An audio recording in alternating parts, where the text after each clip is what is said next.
حضور اکرم صلی اللہ علیہ وآلہ وسلم نے وحی کے رک جانے کے زمانے کے حالات بیان فرماتے ہوئے کہا کہ ایک روز میں چلا جا رہا تھا کہ اچانک میں نے آسمان کی طرف ایک آواز سنی اور میں نے اپنا سر آسمان کی طرف اٹھایا۔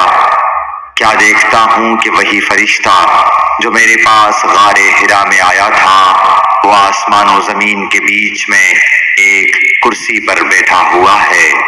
میں اس سے ڈر گیا اور گھر آنے پر میں نے پھر کمبل اوڑھنے کی خواہش ظاہر کی۔ اس وقت اللہ پاک کی طرف سے یہ آیات نازل ہوئیں، اے لحاف اوڑھ کر لیٹنے والے، اٹھ کھڑا ہو اور لوگوں کو عذاب الہی سے ڈرا اور اپنے رب کی بڑائی بیان کر اور اپنے کپڑوں کو پاک صاف رکھ اور گندگی سے دور رہ۔ اس کے بعد وہی تیزی کے ساتھ پے در پے آنے لگی۔ صحیح بخاری حدیث نمبر 4۔